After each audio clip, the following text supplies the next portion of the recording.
Tudo bem, meus irmãos? Que a paz do Senhor seja convosco. Hoje, a aula de ministério, seminário Eira Cristã, é um curso básico de teologia e vamos ao capítulo de número 4 do seu material impresso, Teologia do Ministério Pastoral. Então, nós vamos falar aqui de algumas teorias, tá? Teorias acerca do chamado ministerial ou da vocação ministerial. Eu vou citar para vocês as teorias, vocês avaliem bem, escolham a que melhor lhe convier. Não vou citar juízo de valor aqui na questão, tá? Primeiro temos a teoria da predestinação. Segundo alguns estudiosos, Deus predestina determinadas pessoas para o ministério, tá? Numa atitude pessoal e independente da vontade do homem, tá?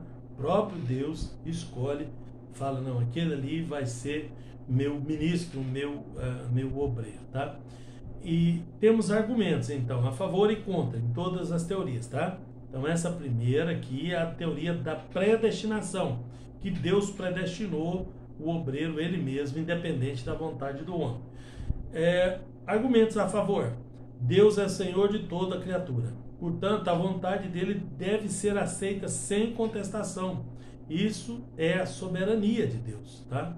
Deus é o único responsável pelo resultado do ministério do vocacionado, porque foi ele que escolheu soberanamente. Ninguém poderá gloriar-se nos sucessos ou se sentir frustrado nos insucessos, né? O que se deve fazer é o trabalho, tá? Os exemplos bíblicos de Isaías, Jeremias, Ezequiel, né? E Paulo confirma a ideia dessa predestinação. Argumentos contra essa teoria, né? No meio da igreja. Estou falando do modo geral aí, tá? Tem argumentos a favor e contra cada uma das teorias. Agora que nós vimos a primeira, calma para você comparar, tá? Contra essa teoria, o que temos? Ela desrespeita o direito de livre escolha, né? Que chamamos de arbítrio, né? Do homem, que contrasta com toda a filosofia de Deus no trato com o homem. Atribui a Deus uma atitude discriminatória que é contrário também à sua natureza, já que, né, ele que escolheu, então discriminou, né? A pessoa vocacionada é colocada numa posição de inteira responsabilidade diante de Deus e dos homens, tá? Segunda teoria, da chamada pessoal. Primeira é da predestinação. Não é predestinado para salvação, não misturem. Predestinado para ser obreiro, para ser ministro. Estou falando de predestinação ministerial e não de salvação, tá? Não tem nada a ver uma coisa com a outra. Da chamada pessoal. Deus vocaciona segundo determinados critérios absolutamente pessoais, né? Que são desconhecidos até mesmo daqueles que foram chamados. Então, Deus chama, né? Vocaciona aquela pessoa dentro de critérios que ele mesmo estabeleceu, que nem sabemos o que é, nem o vocacionado sabe o que é. Argumentos a favor dessa teoria. Dá ao indivíduo a liberdade de aceitar ou não o que é perfeitamente coerente com a natureza de Deus. Está mais de acordo com os exemplos bíblicos do Antigo Testamento e Novo Testamento. Jesus chamou os 12, Paulo foi chamado por Deus e por aí vai.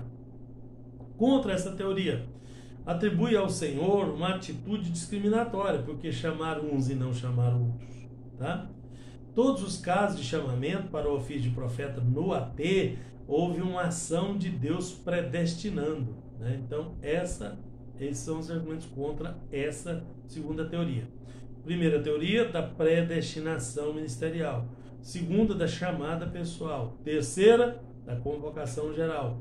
Na convocação geral, Deus promove duas grandes convocações. A primeira para a salvação e a segunda para o ministério, tá? Separadamente. Uma coisa é ele ser salvo, outra coisa é ele ser chamado para o ministério, tá? Só que a segunda depende da primeira, tá? O Espírito Santo é o agente de Deus para efetuar, ou efetivar, ou executar tanto uma quanto a outra, tá? O que temos a favor disso? Deus respeita a liberdade do homem de escolher livremente, né? Tanto o seu destino eterno quanto a sua missão na terra. O vocacionado, aquele chamado por Deus, serve a Deus por amor e fidelidade, não por obrigação. Deus convence o homem pelo seu espírito, não pela força. tá? Cada vocacionado assume diante de Deus e dos homens uma solene obrigação de servir de forma responsável, tá? Os galardões pelo bom serviço prestado passa a significar alguma coisa agora, né? E a condenação passa a fazer sentido, tá? Não há nenhum caso bíblico de predestinação, e sim de presciência de Deus. Sabia mas não predestinou. Esses são os argumentos a favor dessa teoria, tá? Mas o que temos contra essa teoria? Se depender do homem responder positivamente a um chamado de Deus, ele nunca o fará, tá? Deus fica à mercê, nesse caso, da vontade do homem, que contraria a sua soberania e o seu senhorio. Então, avalie cada uma delas aí, escolha a que melhor lhe convém, né? A melhor teoria que lhe convém. Uma coisa é certa, Deus tem os seus vocacionados, tem os seus ministros preparados, né? Leia na Bíblia, procure, né? Nesses argumentos que eu estou colocando aqui, também nos versículos bíblicos, tá? Para ter uma melhor clareza do assunto, tá? Características específicas do chamado de ministro. A situação da pessoa chamada diante de Deus. Ele torna-se propriedade exclusiva de Deus. Êxodo 19:5, tá? Ninguém pode tocar em propriedade alheia, né? Deus não revoga uma aliança que ele fez. Romanos 11:29. O vocacionado torna-se responsável diante de Deus pelas almas dos homens, tá? Bom, em caso de desobediência, fica sujeito ao castigo de Deus, né? Acusação primeiro da consciência, né? Em Jeremias 20, versículo 9, né? Ao silenciar-se diante da explícita ordem de Deus, o ministro enfrenta todo tipo de incômodo em sua consciência, chegando a atingir a sua própria existência, tá? Conter a mensagem viva de Deus e não transmitir ela e não passar para frente é o mesmo que contribuir para que o perdão e o amor de Deus deixem de ser a realidade na vida, né?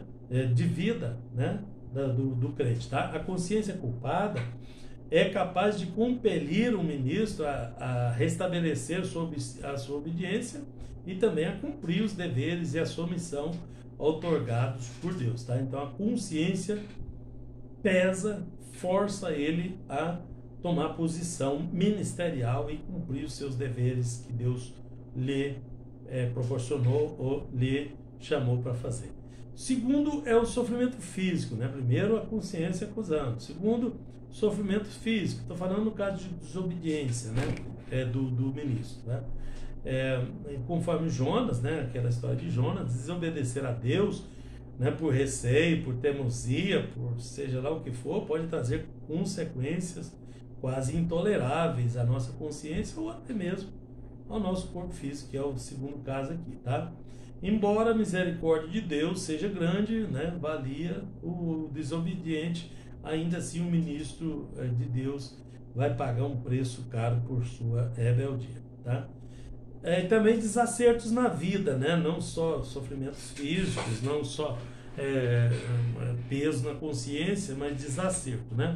Ainda hoje temos muitos obreiros que desobedecem às ordens divinas e sofrem algum tipo de desajuste na vida ministerial, atraem inúmeros inconvenientes, né? Para a sua vida familiar, para a sua vida social, para seus bens, seu patrimônio, né?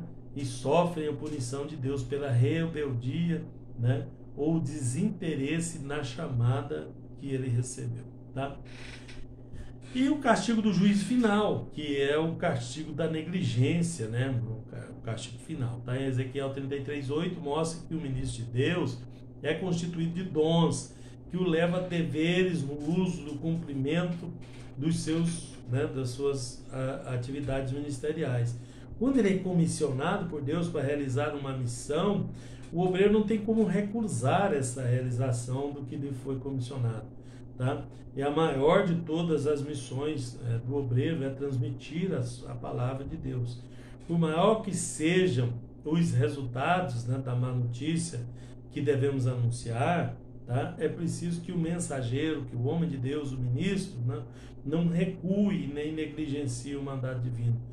porque vai ser mais fácil, né, conviver com a rejeição das pessoas que ouvem do que contrariar a Deus, né? Contrariar a Deus nunca é uma boa ideia, nunca vai dar o resultado que às vezes a pessoa imagina, tá? Bom, as características de uma pessoa verdadeiramente chamada. Estou lá pela página 33, tá? Um amor profundo para com Deus, né? E com as almas perdidas, porque para executar, né, a obra de Deus precisa ter amor, tá? Então tem que amar a Deus sobre todas as coisas e tem que amar as almas perdidas. Uma pessoa que não ama as almas perdidas, ele não vai conseguir, porque a dificuldade é muito grande de levar o evangelho para as pessoas, tá?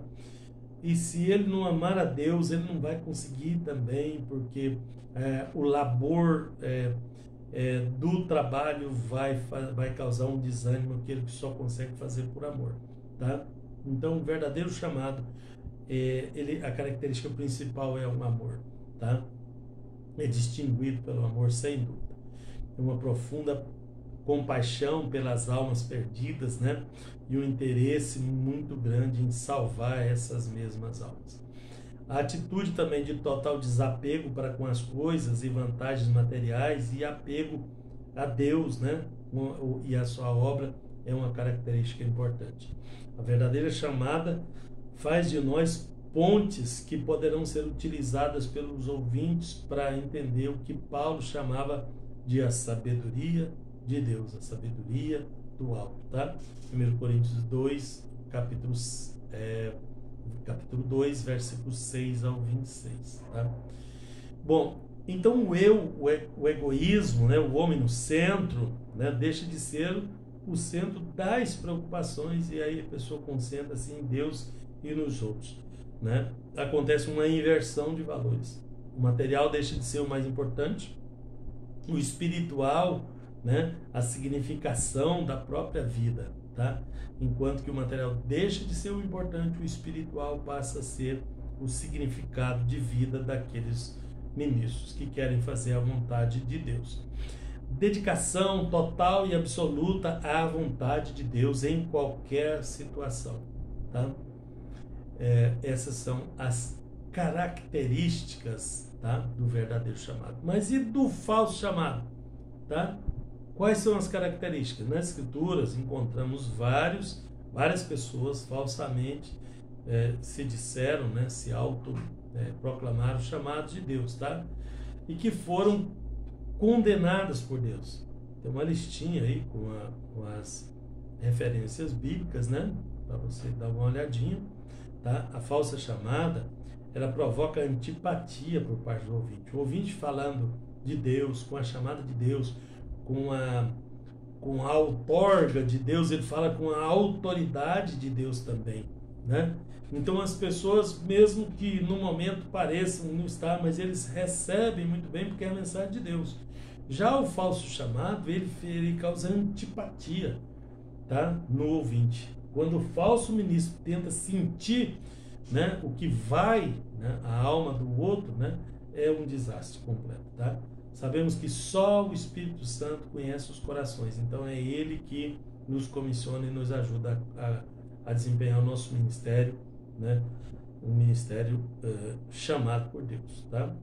Características de uma falsa chamada. Primeira característica, o egoísmo, né? Em 1 Coríntios 12:1, o apóstolo declarou que os dons espirituais precisam ser usados para o aperfeiçoamento dos santos, como eu falei para vocês, para a obra do ministério, para a edificação do corpo de Cristo. Algumas pessoas pensavam que eram mais espirituais que outras, né, por causa dos seus dons e coisas desse tipo, eram egoístas, né? Então, o dom não é para particular aplicação. Então, o egoísmo não faz sentido, é uma característica do falso chamado, é o egoísmo, tá? Nunca devemos usar os nossos dons como um meio de manipular as pessoas, né? Ou servir para os nossos próprios interesses pessoais, tá? Isso é egoísmo. Tá? Segunda característica é a covardia, né? Em João 10:12 diz que o interesse de muitos ministros está diretamente ligado ao dinheiro e esses agem porque são mercenários, tá? enquanto o pastor cuida das ovelhas por amor, tá? O ministro egoísta, o ministro ganancioso, ele age por dinheiro, ele é mercenário, tá? Isso é uma covardia com as ovelhas que já estão desesperadas e já estão no outro nível, né? Por falar em ganância, é outra característica, né? Miqueias, repreendendo lá, né, ele revela que os reis, os sacerdotes, os profetas daquela época foram advertidos por Miqueias para não aceitar suborno na prestação do seu serviço, tá? Os gananciosos acabam, né, claro que com o nome de ofertas, com o nome de dízimos, né, eles recebem isso como suborno para isso ou para aquilo, né? Suborno para votar nesse ou votar naquele ou coisa desse tipo, tá? Então cuidado, né? Cuidado com os gananciosos. A nação de Judá foi destruída por causa do comportamento dos seus líderes gananciosos, tá? Outra característica é embrutecido, tá? Jeremias 10, 21 tem um exemplo, né? Diz que a ausência de Deus na vida do obreiro abre a oportunidade para que a natureza humana domine as suas ações em lugar de ser dirigido pelo Espírito Santo, tá? Então o homem sem Deus, ele é embrutecido, ele é bruto, tá? Então é uma característica de um falso chamado. Sutil. Mateus 7,15, percebe-se que no passado da igreja havia muitos falsos líderes e falsos profetas que tentavam passar suas mensagens sutilmente, né? Dizendo que elas vieram do trono de Deus, né? Então é uma sutileza para imprimir essas mensagens falsificadas, tá? E faz errar as ovelhas, tá? Jeremias 56, o profeta descreve: o meu povo tem sido ovelhas perdidas, como eu comparei no outro vídeo com vocês. Seus pastores as fizeram errar e as deixaram desviar pelos montes, né? Do monte passaram ao outeiro e esqueceram-se do seu repouso. Então, esses maus obreiros, maus ministros fizeram errar as ovelhas, não tiveram cuidado com as ovelhas e deixou que elas se dispersassem. Então, as ovelhas são importantes, né? Cada alma tem um valor muito grande, tá? Então, o que deixa dispersar as ovelhas é um negligente, é um falso chamado também. Tais obreiros levam, né, os seus adeptos a serem pessoas inconstantes aos ensinamentos de Cristo, porque eles são mesmos o são também, tá? E o que motiva essa falsa chamada, né? Ao forçar uma suposta chamada, se percebe nos supostos ministros desajuste familiar, moral, profissional, sentimental. Aí a própria igreja tem condição de observar e olhar e verificar se aquela pessoa é um chamado de Deus, se ele tem as características do ministro que se colocaria perfeitamente debaixo das ordens de Cristo, tá? Não se prosperam aqueles que querem agradar os outros, né? Na hora de decidir na sua vida ministerial. Então, na hora de decidir na nossa vida ministerial, não adianta querer agradar as pessoas, tá? É de fundamental importância que o chamado venha do seu mais profundo desejo em servir a Deus e em realizar voluntariamente o seu ministério, né? Isso é primordial, né? Então é bom a gente avaliar bem, né, o chamado de Deus na vida dos obreiros, tanto na nossa quanto na dos outros, quando a responsabilidade for nossa avaliar os outros. Deus abençoe.